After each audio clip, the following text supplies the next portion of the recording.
Skrbnik majke milijunaškog CEO-a otkrio tajnu, Nasljedstvo, koje svima promijenilo život. The Mediterranean sun blazed over Split's ancient walls as Ivana Kovac stepped off the crowded city bus, her worn leather bag clutched tightly against her chest. The smell of grilled fish and sea salt mixed with diesel fumes from the harbor, while tourists with expensive cameras pushed past her on the narrow stone streets. At 52, Ivana had learned that life hits you like waves against Diocletian's palace, relentless, but somehow you keep standing. Her calloused hands, marked by years of cleaning and caring, adjusted the simple blue uniform that marked her as just another invisible worker in this city of contrasts. She walked past gleaming yacht clubs, where the wealthy sipped champagne, heading toward the hillside mansion, where she spent her days tending to someone else's mother. Step by step the hill is climbed, she whispered to herself in Croatian, the way her grandmother used to say whenever life felt too heavy to bear. The Novak mansion stood like a fortress above Split's bustling streets, its white stone walls gleaming against the turquoise Adriatic Sea. Massive iron gates opened to reveal manicured gardens, where sprinklers hissed softly, keeping the grass impossibly green despite the Dalmatian heat. Ivana's worn sneakers crunched on the gravel driveway as she approached the marble entrance, past luxury cars that cost more than she'd earn in a lifetime. The security guard barely glanced up from his newspaper, waving her through with the indifference reserved for the help. Inside, the mansion breathed wealth. Crystal chandeliers caught the morning light, Persian rugs covered polished floors, and the air conditioning hummed at a perfect temperature that Ivana's own apartment could never afford. She could hear the distant sound of waves crashing against the private beach below, a soundtrack of privilege that played endlessly for those lucky enough to call this place home. Before we continue with this incredible story, tell us, which country are you watching us from? Leave a comment and hit that like button so this video reaches even more people. Subscribe to the channel. You can't miss tomorrow's story. And now, let's continue. Maria Novak sat in her wheelchair by the massive windows overlooking the sea, her silver hair perfectly styled despite her 83 years. Her eyes, still sharp as broken glass, followed Ivana's movements as the caregiver prepared her morning medications with practiced efficiency. "Good morning, Gospa Maria," Ivana said softly, using the formal Croatian address that the old woman insisted upon, though her voice carried genuine warmth. Maria's weathered hands trembled slightly as she reached for her coffee cup, but her gaze remained steady, watching this woman who had become her only constant companion in a house full of strangers. The morning light revealed the delicate bone structure that had once made her a beauty in post-war Yugoslavia, before time and sorrow carved lines around her eyes. "You're early today," Maria observed, her voice carrying the authority of someone accustomed to being obeyed, yet softened by months of shared mornings and quiet conversations. From the marble hallway came the sound of expensive leather shoes clicking against stone, followed by the sharp voice that made servants scatter like pigeons. Luka Novak burst through the door, his tailored suit immaculate despite the early hour, already barking orders into his gold-plated phone about stock prices and merger deadlines. At 45, he had inherited his father's business empire and his mother's stubborn streak, but none of her capacity for kindness. His cold blue eyes swept over Ivana as if she were furniture, before settling on his mother with barely concealed impatience. "Mama, the doctor said you need to take your walks," he announced, not waiting for her response before turning back to his phone. No, tell Zagreb the deal is off if they can't meet our terms by noon." Ivana watched him pace the room like a caged wolf, radiating the kind of power that comes from never having to say please or thank you to anyone. Maria's face tightened as her son continued his phone conversation, gesturing dismissively when she tried to speak. "Who doesn't hear feels," she muttered in Croatian under her breath, an old saying about consequences that Ivana understood perfectly. The old woman's fingers drummed against her wheelchair's armrest, a nervous habit that Ivana had learned meant she was fighting back words that might start a war.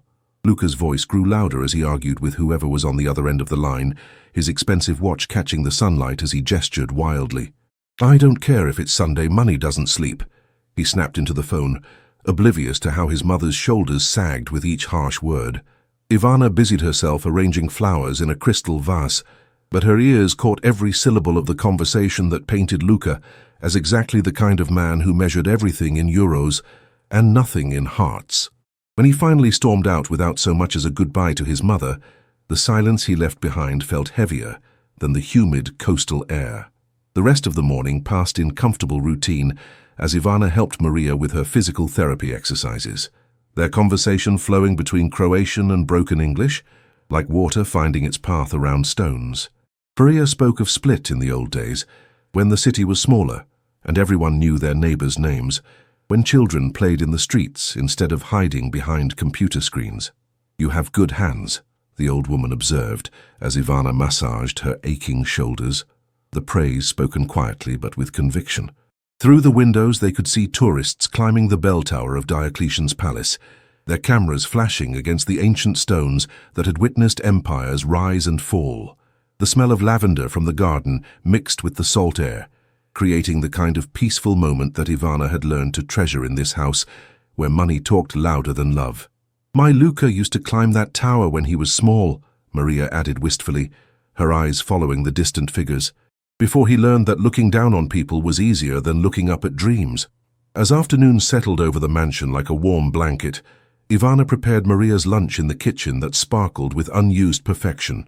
The refrigerator hummed quietly, stocked with delicacies that could feed a family for weeks, while Ivana carefully cut fresh bread and arranged simple soup in fine china that probably cost more than her monthly rent. She had learned to move carefully in this kitchen, where every surface gleamed, and every appliance looked like it belonged in a magazine rather than a home.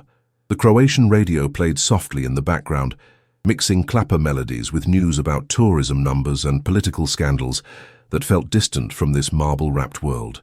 "The soup smells like my grandmother's," Maria called from the dining room, her voice carrying a note of longing that Ivana had heard before when the old woman spoke of simpler times.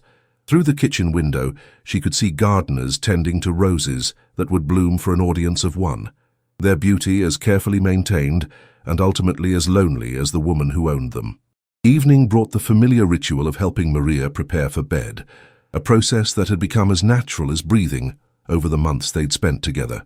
Ivana carefully brushed the old woman's silver hair, counting each stroke the way her own mother had done for her decades ago in their tiny apartment near the fish market. "You remind me of someone," Maria said suddenly, her reflection meeting Ivana's eyes in the antique mirror that had probably witnessed generations of Novak women. The words hung in the air like incense, heavy with meaning that neither woman fully understood yet. Outside, Split's evening lights began to twinkle like stars fallen to earth, while the sound of late-night revelers drifted up from the old town below. "Someone I knew long ago," Maria continued, her voice dropping to a whisper that seemed to carry secrets from another lifetime. "Someone who saved me when the world was ending." Ivana's hands paused in their gentle brushing, sensing that something important was being shared, though she couldn't yet grasp its shape or significance. The mansion settled into its nightly quiet as Ivana made her final rounds, checking locks and turning off lights in rooms larger than entire apartments. Her footsteps echoed softly on marble floors that reflected the moon streaming through tall windows, creating shadows that danced like ghosts of conversations yet to come. From Maria's room came the soft sound of pages turning. The old woman often read late into the night, though she never shared what captured her attention in those leather-bound books. The grandfather clock in the hallway chimed 10 times, its deep bronze voice marking another day in this house, where time moved differently than it did in the real world. Ivana gathered her things slowly, reluctant to leave this place where she felt needed, where her presence mattered to someone who had too much money and too little love.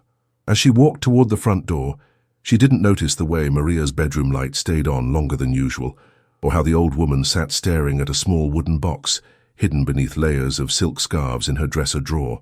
The night bus back to her neighborhood carried the familiar mix of tired workers, late-shift employees, and young people heading home from Split's bars and cafes. Ivana found a seat near the back, watching the city's lights blur past the smudged windows as they wound down from the hills toward the working-class neighborhoods where real life happened. Her own reflection stared back at her from the dark glass, a woman worn by years of caring for others, yet somehow still standing strong like the ancient walls of Diocletian's palace. "Tomorrow brings what today cannot," she whispered, another of her grandmother's sayings that had carried her through countless difficult days. The bus lurched around a corner, and Ivana caught sight of the Novak mansion glowing like a castle in the distance, its windows golden against the dark hillside. She had no way of knowing that in one of those lit windows, an old woman was holding a key to a wooden box that would soon change everything, or that the secret hidden inside would transform not just Ivana's life, but the meaning of family, loyalty, and justice itself.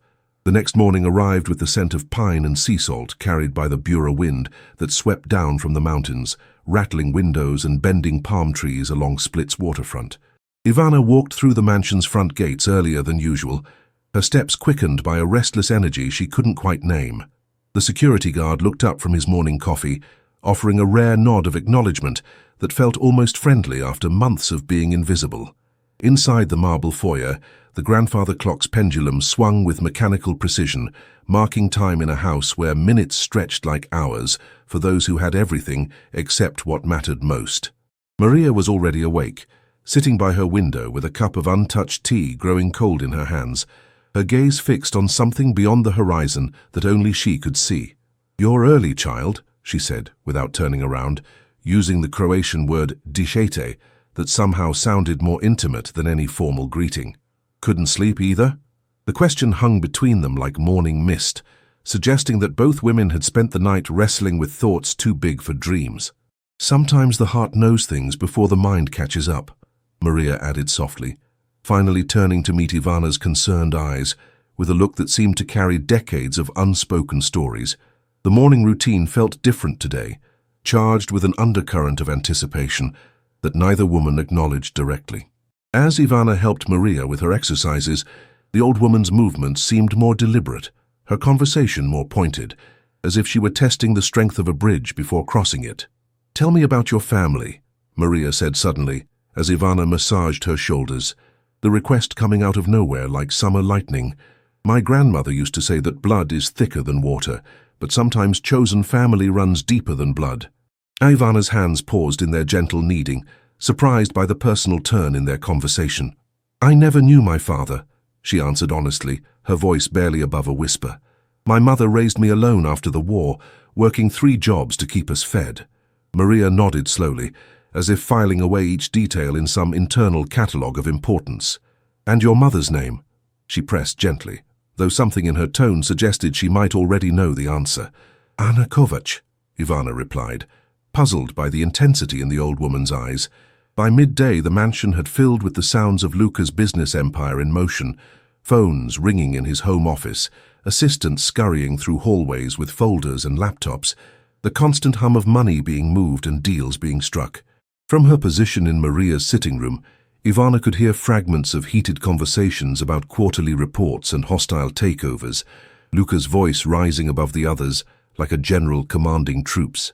"The apple doesn't fall far from the tree, but sometimes it rolls down a different hill," Maria muttered in Croatian, watching her son pace past the doorway with his phone pressed to his ear and irritation written across his face. 2 young executives in expensive suits sat at the dining room table, their laptops open and spreadsheets glowing as they calculated profits with the cold precision of accountants measuring heartbeats. "Sir, the Split development project is ahead of schedule," one of them called out to Luca as he passed. "The old neighborhood demolition starts next week." Ivana's blood ran cold at the words, her own childhood streets flashing through her mind like scenes from a movie she'd rather forget. "Perfect," Luca replied without breaking stride. "Progress waits for no one, especially not for people too stubborn to accept fair market value." The afternoon brought an unexpected visitor that sent shockwaves through the mansion's carefully ordered routine. Dr. Petar Juric, the family lawyer who had served the Novaks for 3 decades, arrived in a black Mercedes that whispered expensively up the gravel driveway. His silver hair was perfectly styled, and his suit cost more than most people's monthly salary, but his face wore the expression of a man carrying heavy news. "Gospa Maria," he said formally, as Ivana helped wheel the old woman into the library, where legal documents lived in leather-bound silence. "We need to discuss your affairs." Luca appeared instantly, as if summoned by some invisible signal that promised either profit or problems. "What's this about, Doctor?" "Juric," he demanded, settling into a chair like a king claiming his throne. Surely my mother's medical condition requires me to handle any legal matters. The lawyer's eyes flicked between mother and son, with the careful neutrality of a man who had witnessed too many family wars fought with pens instead of swords. Actually, Luca, Dr. Juric said slowly, your mother has requested a private consultation about updating her will. Maria's voice cut through the tension like a blade through silk, calm and sharp and absolutely final. My husband is dead, Luca. His wishes died with him. The words landed with the weight of marble falling, and for a moment the only sound was the distant crash of waves against the private beach below. Dr. Juric cleared his throat diplomatically and began arranging papers on the mahogany table, his movements precise and professional, despite the family drama unfolding around him.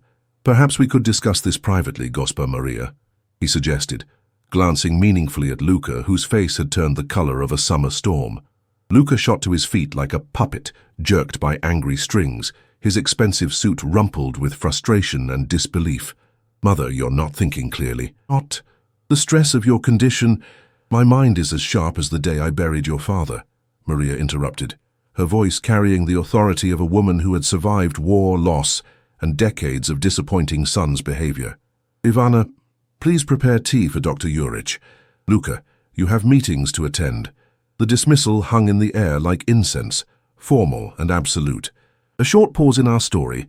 I want to ask you, what do you think about this? Write in the comments. Don't forget to hit that like button so this story reaches more people, and subscribe to the channel, because tomorrow you'll have a new story waiting. And now, let's continue. The library fell into heavy silence after Luca stormed out, his footsteps echoing through the marble hallways like gunshots of indignation. Dr.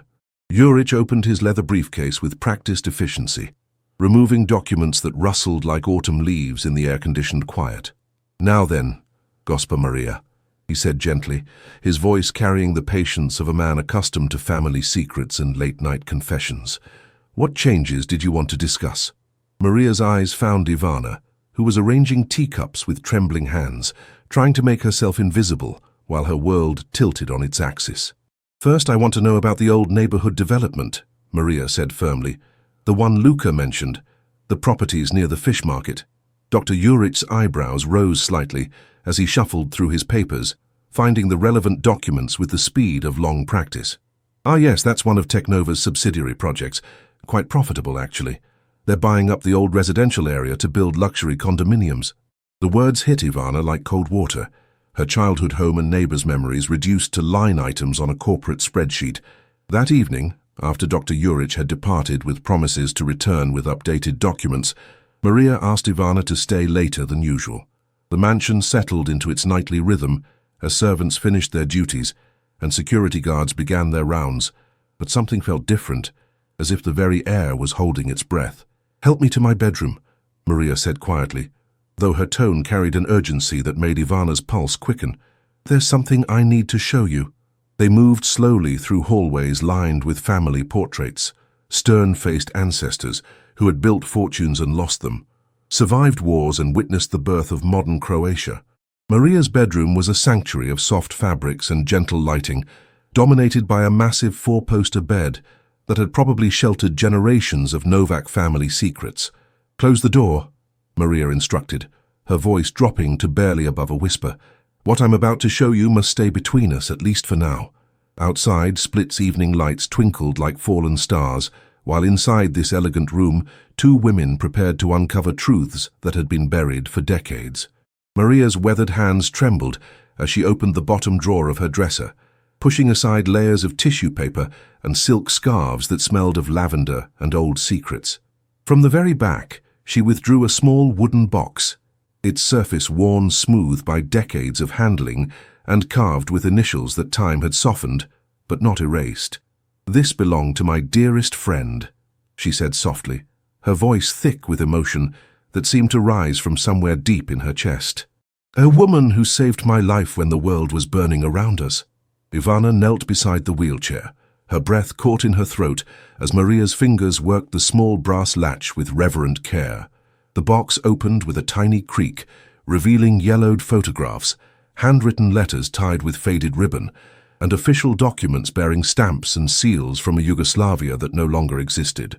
Her name was Anna, Maria continued, lifting a photograph that showed two young women standing beside Split's ancient walls, their arms linked and faces bright with the fearless joy of youth. Anna Kovac, and if I'm not mistaken, she was your mother. The words hit Ivana like a physical blow, her knees giving way as she sank onto the Persian rug. The photographs told a story that rewrote everything Ivana thought she knew about her family's history.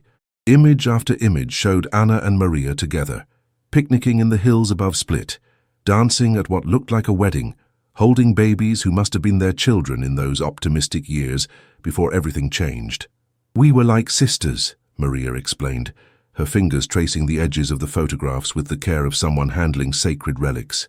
Our families lived in the same neighborhood, near the fish market where your mother's father worked. We shared everything: clothes, secrets, dreams about the boys we'd marry and the lives we'd build. Ivana picked up a letter written in her mother's familiar handwriting, though the words were in the formal Croatian of education rather than the simple phrases Anna had used at home. Your mother was brilliant, Maria continued, noticing Ivana's surprise. She could have been a teacher, maybe even a university professor, but then the war came, and everything we planned turned to ash. The room seemed to grow smaller, as the weight of this hidden history settled around them like dust from a long-closed book. The truth came out in pieces, like fragments of a broken mirror reflecting different angles of the same tragic picture.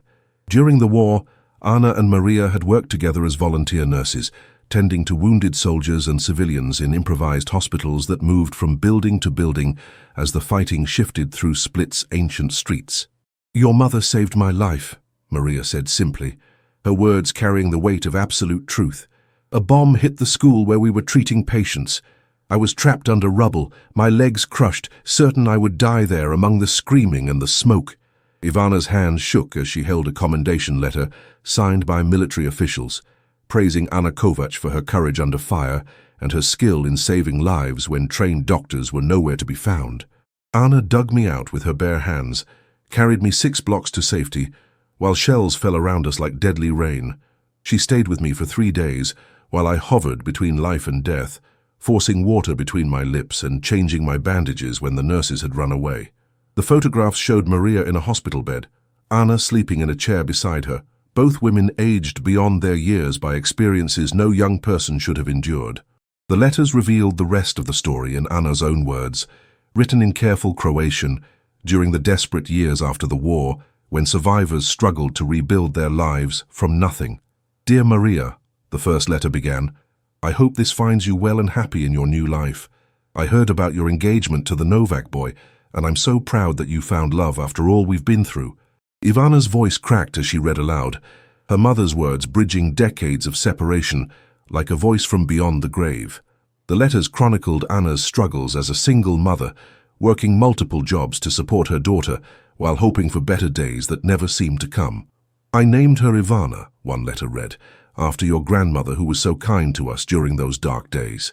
She has your stubborn streak and my practical nature. I think she'll do well in this world even if I can't give her everything she deserves. Maria wiped away tears as Ivana continued reading, each letter a window into the sacrifices her mother had made to keep her fed, clothed and educated. The final letter was dated just 5 years ago, shortly before Anna's death from cancer that she couldn't afford to treat properly. At the bottom of the wooden box lay a document that made Ivana's world stop spinning completely. It was a will, handwritten in Maria's careful script and witnessed by Dr. Juric years earlier, long before Luka had any idea his mother was planning to rewrite the family's future.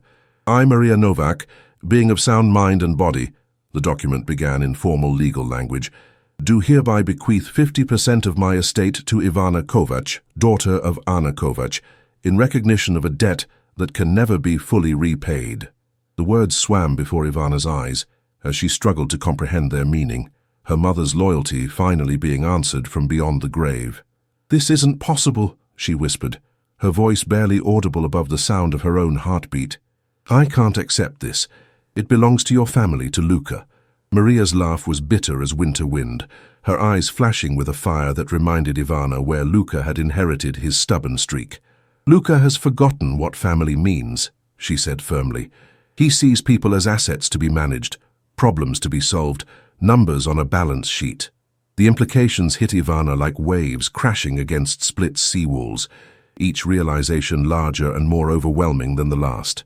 50% of the Novak estate meant millions of euros, properties scattered across Croatia, and a stake in Teknova that would make her one of the most influential people in the country overnight. But more than money, it meant responsibility. For employees, for communities, for decisions that would affect thousands of lives. "The old neighborhood," she said suddenly, the pieces falling into place like a puzzle solving itself. "The development project that's displacing families." Maria nodded gravely, her eyes sharp with purpose.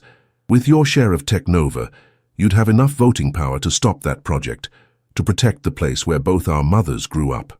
The weight of that possibility settled on Ivana's shoulders like a mantle of destiny, heavy with obligation and bright with hope. "Your mother's friends still live in those streets," Maria continued. "Their children and grandchildren have roots there that go back generations." Through the bedroom window, Split's lights twinkled like a constellation of possibilities, each one representing a life that might be saved or lost, depending on the choices made in this room. The rest of the evening passed in a blur of revelation and planning, as Maria explained the full scope of her decision and its likely consequences. Dr. Juric would be informed immediately, setting in motion a legal process that would shock Croatia's business community and send ripples through the financial press. "There will be investigations," Maria warned, her voice steady despite the magnitude of what they were discussing. "Reporters will dig into your background looking for scandal or weakness. Luca will challenge everything in court, claiming I'm mentally incompetent or that you somehow manipulated me." Ivana's head spun with the complexity of it all, the transformation from invisible caregiver to corporate heiress, seeming as impossible as fairy tales and twice as dangerous. "I don't know anything about running a business," she protested, her hands still shaking from the shock of everything she'd learned. "I barely finished high school. I've never managed anything more complicated than medication schedules and grocery budgets." But Maria's expression was serene, filled with the confidence of someone who had already thought through every angle and found her choice vindicated by logic as much as emotion. "Business can be learned," she said simply. "Integrity cannot." The next morning brought Dr. Juric's black Mercedes up the gravel driveway at precisely 9 o'clock, carrying documents that would shatter Luca's world like glass against stone.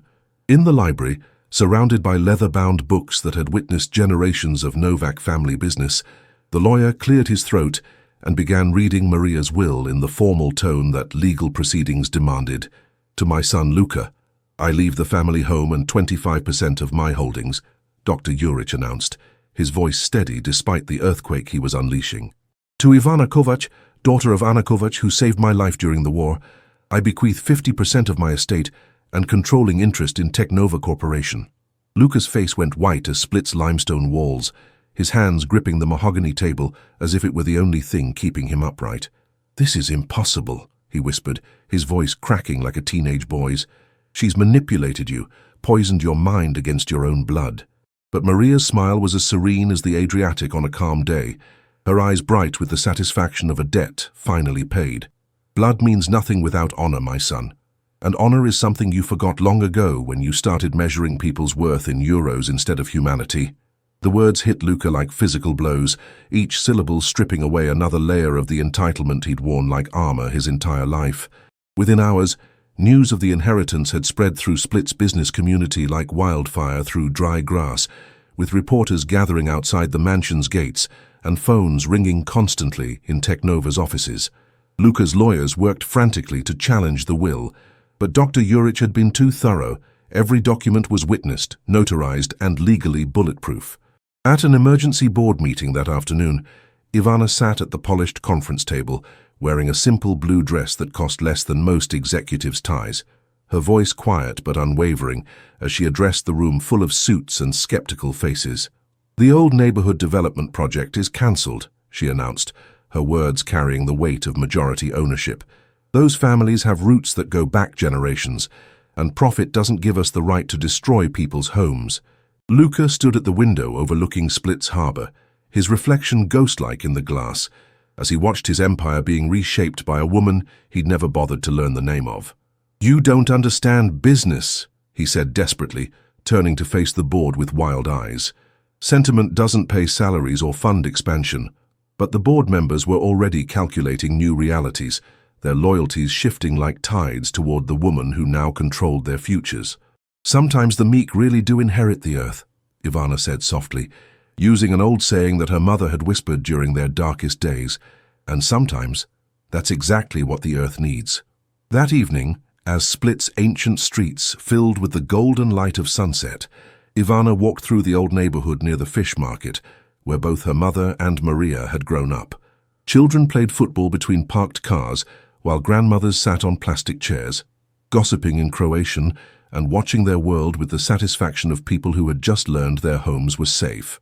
"Who would have thought," said Mrs. Peric, Anna's old neighbor, wiping tears from her weathered cheeks as she hugged Ivana tight.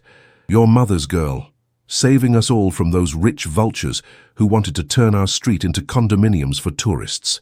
The smell of grilled fish and coffee mixed with laughter and voices speaking the language of community, of people who looked out for each other because that's what neighbors do. Word had spread quickly through the tight-knit streets. Anna Kovac's daughter had inherited a fortune and used it to protect the place where they'd all grown up together. "She always said you had her heart but stronger shoulders," Mrs. Peric continued, her voice thick with emotion and pride. "She'd be so proud to see you standing up for the little people against the big money." As darkness fell over the neighborhood, Ivana felt her mother's presence in every familiar corner, every worn doorway, every voice calling goodnight in the Croatian that had been her first language. "The apple doesn't fall far from the tree," she whispered to herself, finally understanding that some inheritances are measured not in euros, but in the courage to do what's right when doing what's profitable would be so much easier. 3 months later, Maria passed away peacefully in her sleep, her final words a whispered hvala, "thank you," that seemed meant for both Ivana and the friend who had waited decades to be honored. The funeral drew hundreds of mourners, from business leaders who had feared and respected her, to workers whose lives had been changed by the reforms Ivana implemented at Teknova.